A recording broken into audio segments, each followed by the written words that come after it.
Halo guys, selamat datang kembali ke YouTube channel Star.West Indonesia. Kali ini di 4 Minutes Trivia kita akan membahas kisah hidup Jedi Master Qui-Gon Jinn. Tapi sebelum itu, jangan lupa untuk like, komen, dan subscribe ya. This is where the fun begins. Qui-Gon Jinn adalah manusia laki-laki yang lahir di ibu kota galaksi Coruscant sekitar tahun 80 BBY. Diidentifikasi sebagai Force Sensitive. Dia dibawa untuk pelatihan Jedi Order dan ditugaskan ke Klan Helios di mana dia belajar pertarungan lightsaber dari Jedi Master Terra Sinube. Ketika Jinn berusia 12 tahun, dia ditugaskan sebagai Padawan untuk Jedi Master Count Dooku. Jinn menjadi Master Jedi dengan caranya sendiri. Orang lain melihatnya sebagai Jedi individualis, orang yang akan tidak mematuhi kode Jedi jika dia merasa itu adalah keputusan yang tepat. Jinn akhirnya mengambil Padawan bernama Obi-Wan Kenobi.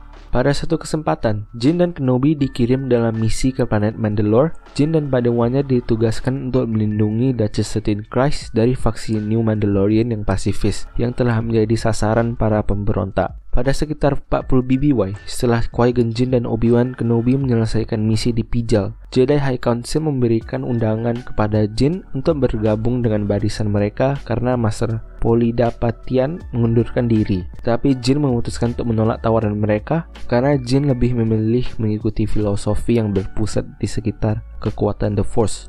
Suatu saat selama kehidupannya, Jinn mulai menemukan rahasia untuk mewujudkan kesadarannya setelah kematian. Dia melakukan perjalanan ke sebuah planet yang kuat dengan The Force, sebuah dunia yang menurut legenda adalah tempat kelahiran kehidupan dan asal mula midi-chlorians. Dia belajar dari 5 pendeta The Force yang telah mempertahankan kesadaran mereka setelah kematiannya. Dia juga belajar dari Shaman of the Wilds bahwa mencapai kesadaran abadi membutuhkan ketidakegoisan mutlak. Ketika Federasi Perdagangan memprakarsai blokade planet Naboo di 32 BBY, Jinn dan Kenobi dikirim untuk menyelesaikan krisis atas permintaan kanselir tertinggi Finis Valorum. Dipengaruhi oleh Sith Lord Darth Sidious yang misterius, Federasi meluncurkan invasi skala penuh ke Naboo, memaksa para Jedi untuk menyelamatkan Ratu Padme Amidala setelah kejatuhan Naboo Tit. Selama perjalanannya mereka ke Coruscant, kelompok itu terpaksa mendarat di planet Tatooine, di mana Jinn bertemu dengan seorang budak muda bernama Anakin Skywalker. Dia mengetahui bahwa Skywalker memilih lebih baik midi-chlorians dalam darahnya daripada yang Force sensitif manapun dalam sejarah galaksi, termasuk Grandmaster Yoda. Kecurigaan Jinn bahwa Skywalker adalah The Chosen One yang ditakdirkan untuk mengembalikan keseimbangan The Force memutuskan Jinn untuk membawa Skywalker ke Jedi Council. Sebelum meninggalkan planet Tatooine dengan Skywalker, Jinn dihadapkan oleh murid Sidious, si Darth Maul, dan dia bisa melarikan diri.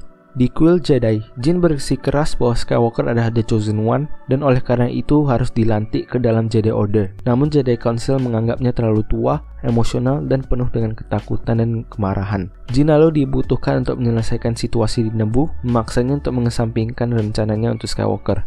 Selama pertempuran Naboo, Jinn dan Kenobi menghadapi Darth Maul bersama-sama. Akhirnya Jinn mengalami cedera parah, Kenobi lalu berhasil membunuh Maul untuk sementara. Dengan nafas terakhirnya, Jinn membuat Kenobi berjanji bahwa dia akan mengambil Skywalker sebagai muridnya. Setelah mengamankan kata-kata Kenobi, Jinn menjadi satu dengan The Force. Qui-Gon kembali ke dunia asli dengan menjadi Force Ghost. Ketika Kenobi, Skywalker, dan Ahsoka Tano telah dipancing ke planet Mortis oleh The Father, The Son, dan The Daughter, Jinn muncul sebagai Force Ghost dan Jinn dan Kenobi berbicara tentang Skywalker dan kekuatannya. Jinn melatih Yoda cara menjadi Force Ghost setelah meninggal. Pada tahun 35 BBY, selama pertempuran Exegol, suara Jinn membantu Rey dengan menghancurkan Darth Sidious untuk selamanya. Setiap Jedi yang pernah hidup tinggal di dalam dirimu, katanya pada Rey. Jinn tidak selalu setuju dengan struktur dan aturan Jedi Order. Jinn diketahui tidak mematuhi kode Jedi. Jinn sering menggunakan telekinesis dan mind trick, seperti menggunakannya untuk membebaskan Skywalker dari perbudakan. Jinn terampil dalam lightsaber, mampu menggunakan lightsabernya untuk menahan sendiri dalam duel pertamanya dengan Darth Maul. Namun dia tidak cukup terampil untuk bertahan dari pertemuan keduanya dengan Darth Maul.